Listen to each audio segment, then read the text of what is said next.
صابرہ کا بچپن اور جوانی زندگی کے ناہموار ترین راستوں سے گزر چکے تھے۔ اس کے رگ و ریشہ میں عرب کے ان شہسواروں کا خون تھا جو کفر و اسلام کی ابتدائی جنگوں میں اپنی تلواروں کے جوہر دکھا چکے تھے۔ ان کا دادا جنگ یرموک سے غازی بن کر لوٹا اور قادسیہ میں شہید ہوا۔ وہ بچپن ہی سے غازی اور شہید کے الفاظ سے آشنا تھی، بلکہ یوں کہنا چاہیے کہ جب وہ اپنی توتلی زبان سے ابتدائی حروف ادا کرنے کی کوشش کیا کرتی تو اس کی ماں کا سکھلایا ہوا پہلا فقرہ کعبہ غازی اور چند دنوں کے بعد کا سبق کعبہ شہید تھا۔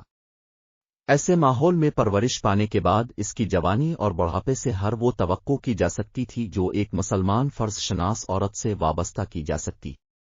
وہ بچپن میں عرب عورتوں کی شجاعت کے افسانے سنا کرتی تھی۔ 20 سال کی عمر میں اس کی شادی عبد الرحمن کے ساتھ ہوئی۔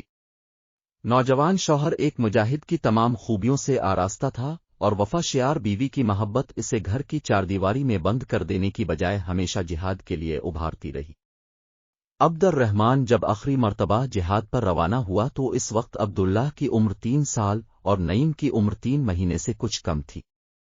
عبد الرحمن نے عبداللہ کو اٹھا کر گلے لگا لیا اور نعیم کو صابرہ کی گود سے لے کر پیار کیا۔ چہرے پر قدر ملال کے آثار پیدا ہوئے لیکن فوراً ہی مسکرانے کی کوشش کی۔ رفیق حیات کو میدان جنگ کی طرف رخصت ہوتا دیکھ کر صابرہ کے دل میں تھوڑی دیر کے لیے طوفان سا امڑ آیا، لیکن اس نے اپنی آنکھوں میں چھلکتے ہوئے آنسوں کو بہنے کی اجازت نہ دی۔ عبد الرحمن نے کہا، صابرہ، مجھ سے وعدہ کرو کہ اگر میں جنگ سے واپس نہ آیا تو میرے بیٹے میری تلواروں کو زنگ آلود نہ ہونے دیں گے۔ اب تسلی رکھیں، صابرہ نے جواب دیا، میرے لال کسی سے پیچھے نہیں رہیں گے۔ عبد الرحمن نے خدا حافظ کہہ کر گھوڑے کی رکاب میں پاؤں رکھا۔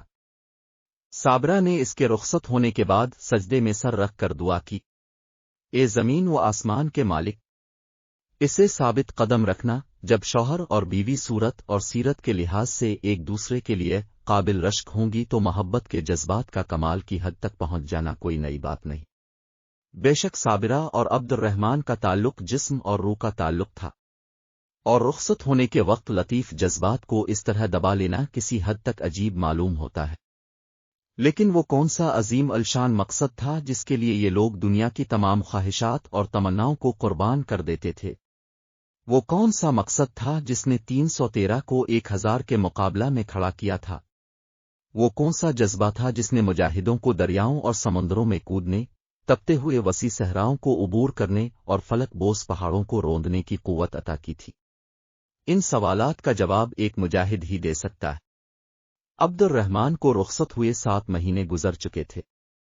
اس بستی کے 4 اور آدمی بھی اس کے ہمراہ گئے۔ ایک دن عبد الرحمن کا ساتھی واپس آیا اور اونٹ سے اترتے ہی صابرہ کے گھر کی طرف بڑھا۔ اس کے آتے ہی بہت سے لوگ اس کے ارد گرد اکٹھے ہو گئے۔ کسی نے عبد الرحمن کے متعلق پوچھا، نوارد نے کوئی جواب نہ دیا اور چپ چاپ صابرہ کے مکان میں داخل ہو گیا۔ صابرہ نماز کے لیے وضو کر رہی تھی، اسے دیکھ کر اٹھی۔ نوارد آگے بڑھا اور چند قدم کے فاصلے پر کھڑا ہو گیا۔ صابرہ نے دھڑکتے ہوئے دل پر قابو پا کر پوچھا، وہ نہیں آئے، وہ شہید ہو گئے؟ شہید؟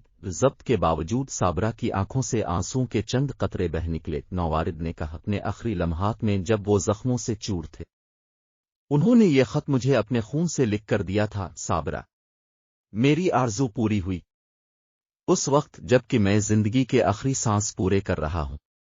میرے کانوں میں ایک عجیب راگ گونج رہا ہے۔ میری روح جسم کی قید سے آزاد ہو کر اس راگ کی گہرائیوں میں کھو جانے کے لیے پھڑپھڑا رہی ہے۔ میں زخموں سے چور ہونے کے باوجود ایک فرحت سی محسوس کرتا ہوں۔ میری روح ایک ابدی سرور کے سمندر میں غوطے کھا رہی ہے۔ میں اس بستی کو چھوڑ کر ایک ایسی دنیا میں جا رہا ہوں جس کا ہر ذرہ اس دنیا کی تمام رنگینیاں اپنے پہلو میں لیے ہوئے ہے۔ میری موت پر آنسو نہ بہانا، میں اپنے مقصود کو پا چکا ہوں۔ یہ خیال نہ کرنا کہ میں تم سے دور جا رہا ہوں۔ ہم کسی دن ایسے مقام پر اکٹھے ہوں گے جو دائمی سرور کا مرکز ہے، جہاں کی صبح شام سے اور بہار خزاں سے آشنا نہیں۔ یہ مقام اگرچہ چاند اور ستاروں سے کہیں بلند ہے، مگر مرد مجاہد وہاں ایک ہی جہت میں پہنچ سکتا ہے۔ عبداللہ اور نعیم کو اس مقام پر پہنچ جانے کا راستہ دکھانا تمہارا فرض ہے۔